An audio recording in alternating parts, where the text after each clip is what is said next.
இப்ப திருமணம் நடைபெற்ற உங்கள் மகளுக்கு இந்த திமுக ஆட்சியில் தாலிக்கு தங்கம் கிடைத்ததா? இல்லையே. நம்ம அம்மா ஆட்சியில தாலிக்கு தங்கம் அதுவும் இல்லை. இப்ப நம்ம ஆட்சியில ஸ்கூட்டி கொடுத்தோம். இப்ப ஸ்கூட்டிக்கு எதுவும் நம்ம வாங்கியிருக்கோமா? இல்லை. ரைட். சிமெண்ட் இல்லை. இவ்வளவுதான். தாலிக்கு தங்கம் நம்ம வாங்கல, லேப்டாப்பு நம்ம வாங்கல, நம்ம வந்து ஸ்கூட்டி வாங்கலாமா? அவ்வளவுதாம்மா. இப்ப இந்த விலைவாசியில எவ்வளவு உங்களுக்கு பாதிப்பு, இப்ப இந்த இந்த திட்டம்லாம் வராதனால உங்களுக்கு எவ்வளவு பாதிப்பு அப்படின்றத இப்ப நம்ம பார்க்க போறோம்மா. நீங்க சொன்ன கருத்தை வச்சு இப்ப நான் பிரிண்ட் கொடுக்குறேம்மா. இதெல்லாம் பிரிண்ட் வரும். நீங்களே பாருங்க உங்களுக்கு எவ்வளவு பாதிப்பு, சுமாரா எவ்வளவு பாதிப்பு இருக்குன்னு நினைக்கிறீங்க?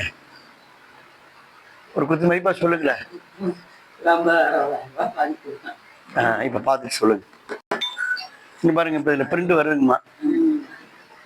உங்க பால், உங்களுடைய சர்க்கரை, உங்களுடைய அரிசி, உங்களுடைய மாதாந்திர செலவு, 3 நலத்திட்டம் இந்த ஆட்சியில கிடைக்கல. அப்ப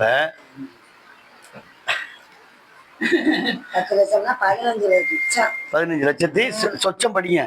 15,40,940 ரூபாய். 15,40,940 ரூபாய் இந்த 5 வருஷத்துல திமுக ஆட்சினால நம்ம குடும்பத்துக்கு நட்டம், இழப்பு. என்ன பண்றது? அப்ப